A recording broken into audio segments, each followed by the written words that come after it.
Howdy everyone, Pocher here with an Age of Magic video. In today's video we are going to talk about new champions coming into the game because as everyone has noticed, it's been a bit of a baby booming season for Age of Magic and they're popping them out left, right and centre. We've had Abaddon, Sakrif, Argon, the two new Archons, the Golden Boys. We've got, what's his name, Balthazar coming. We've got the Dwarven, the boss coming out as well. Been in the game for ages. I assume by the way things are happening, we're going to get, maybe Rara Arkney, the big queen girl herself. She might come out sometime soon. It seems like they're releasing the bosses, the old bosses, quite slowly. Obviously, they're reworking them as well, which is really good because I don't think they'd really stand a chance if they weren't. But what does this mean to the game? What does this mean to you as a player? Whether you're a free-to-play player, you like to spend a little bit in the game, or you're a high-valued player. What does this mean to you? It means a few things. And we're going to go over that in this video. So strap in and yeah, let's talk about it. So first up, the dynamic in which champions are released has changed a lot. The way it used to be was we'd get a champion or two once every few months, okay? The biggest release of champions was back in beta when they released all the barbarians, and then after that it dwindled down quite a lot, and we were getting champions slowly and slowly, and they were available mainly through farming, either through campaign nodes or through a store themselves. For example, Azariel, perfect example, she came into the game through the store herself. You couldn't get her unless you used currency from, at the time, I think it was VOT currency, and then she did get bumped up to raid. That was a whole other thing. Anyway, so that has changed, and I'm going to explain that to you now. As we have seen, and this is not for all new champions coming into the game. There are going to be some exceptions. For example, Balthazar, again, is a perfect one because he's going to be brought into the game through a semi-lunar festival type event where you need to use your own currency to get him, a special new type of currency. And then we've got, is his name Tauren or Troran? The dwarf king. He's only going to be available from what I've read through the new shard exchange mechanic. So those are two exceptions, but the general gist of how things are going to work from now on, the champions will come into the game through an event like this. One-time event only. Now, straight off the bat, so far, I'm sure there will be special exceptions. For example, the I can't remember. Scrapping that example. But yeah, these events aren't necessarily hard. I'm sure there will be events that are quite difficult. There'll be rare champions, of course, but in the general sense, it feels like they're releasing these champions through means in which almost all players can get. You just need a specific faction or class, or even just light or dark heroes. For example, what was this one? I can't remember because I already completed it. Required heroes. You need light heroes, just light heroes. Any old light heroes, as long as you had 5 of them or you had strong ones, you could complete the event. Pretty simple, and you'd get those champions at 3-star, I think it was, or 2-star.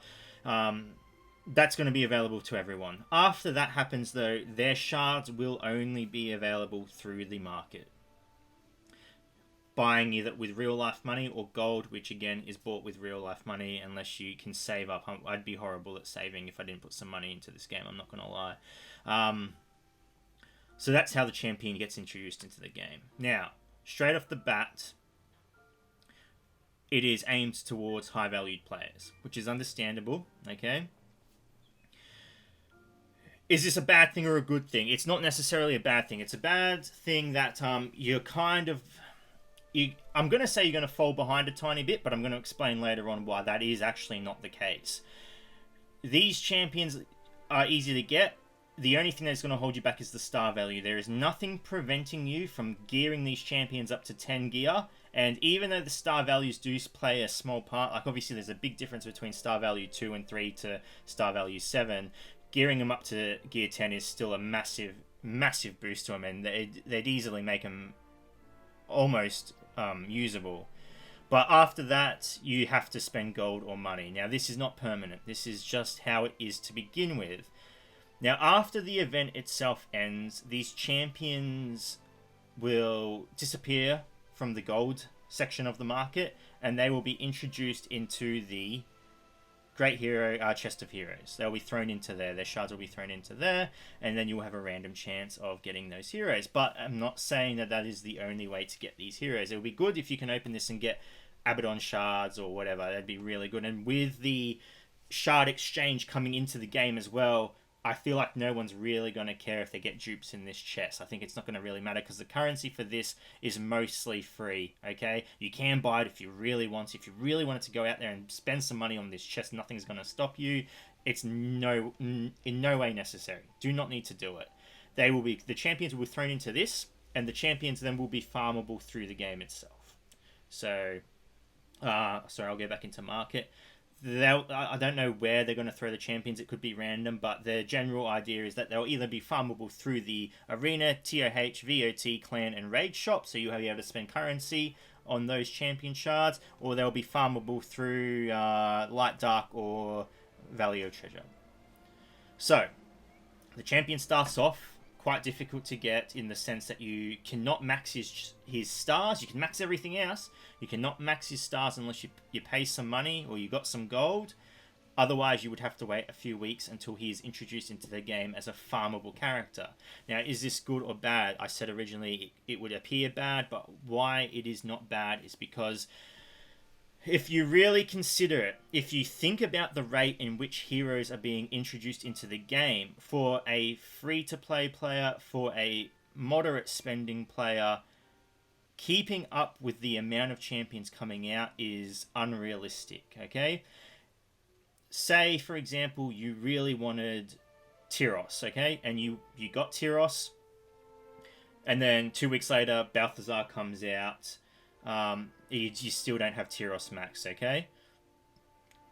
You could easily get Tyros max, and by the time that happens and you're ready to move on to the next champion, Balthazar would most likely be available in the game for you to farm through the stores or the campaign itself. It's only delaying people. It's not even really delaying them because like I said, the amount of champions coming into the game, it is unrealistic to be able to max everything coming out unless, you just whip out your big old card and just slap it in the face of Age of Magic, just back and forth. That's really the only way. And the way the game is changing as well is there's just becoming more and more teams becoming viable within Arena and TOH, and there are teams that are now, I hate to say, becoming extinct. For example, Bomb Squad, I feel like is definitely losing favor. It's slowly being shifted out. I'm sure Holy Trinity will follow. I do actually have a nice little video about the Holy Trinity team I do want to release as well. So I can understand as a new player or a player that's been in the game for a long time, looking at this, it can be quite overwhelming. Okay, all these champions coming in, it seems like it costs a lot to max everything, and that is the idea, that it does cost a lot to max everything. But the other way to look at it is you're not going to be able to max everything anyway. Even if you were able to keep up getting all these heroes, it is unrealistic and it's just a dream to be able to gear them all up and max all their stars out and level them all up at the same time. The way the game has changed the most is now you're being put into a position where you need, unlike before where champions were coming out so slowly, it wasn't a question of who do I want to raise, it was a question of who do I have left to raise. It's been shifted now to the point where now you need to decide what champions do I need to invest in, which champions are going to help me the most, and which champions are going to benefit me the most in the game. These decisions are hard. The thing we've noticed the most about Age of Magic, however, is they do not tend to nerf heroes. There have been times in the past where they have nerfed one or two, and it has, bummed people over. But even, for example, Swamp Killer, the perfect example, she used to be ridiculous. If she was the way she still was back in the day, I would tell every single person in the game to get that champion as their first hero because she is stupidly strong. Now, they nerfed her. People are still using her. I still use her. I use her in raids a lot. She's still a great hero. Age of Magic does not have the tendency to nerf heroes, so I don't think there should be any doubt on who you want to go for. If you think they have a use, then go for it. I really do not feel like you are going to fall behind in the terms that you're going to lose a massive advantage, because like I said, you just aren't going to be able to keep up with the amount of champions coming out, and that's not a bad thing. The game just, I guess, I don't know if this is the right way to say it, but it's gaining a new level of strategy. You really need to pick your heroes in which you want to raise. And maybe it's not a bad thing that you aren't able to raise them all up at the same time, because, you know, they might release one and you don't have the time to raise that because you're raising a different one. And by the time you have finished that champion, they've released X amount of new champions that you can then pick which one you want. You can make a choice. I'm going to obviously release as many videos as I can showing you how the champions can be used and how strong they are, and hopefully that helps you guys. But yeah, I did really want to make this video because I don't feel like everyone fully understands how the dynamic in champions being released into the game has changed. How it's gone from instantly farmable characters to an event, then it phases on to a different method. So event, gold, farmable. And like I said, I really wanted to stress this enough. I can't stress this enough, sorry. That I do not think it's something to worry about. I just have noticed people being a bit confused on how things are working now, and I did want to clear that up. I haven't seen any official document on how this change has been implemented, but I did speak to the devs, and yeah, they've explained it a bit to me, and I wanted to share that with you all. Another thing I have noticed is people complaining. I understand the complaints as well, that there is no extra content within the game. However, there are all these new heroes being released into the game. It's understandable. In saying that, I feel like there is a reason for all these heroes coming out into the game. I feel like it is to make Clan Wars, and everyone is on about it. Everyone knows it's coming, Clan Wars. When is it going to come?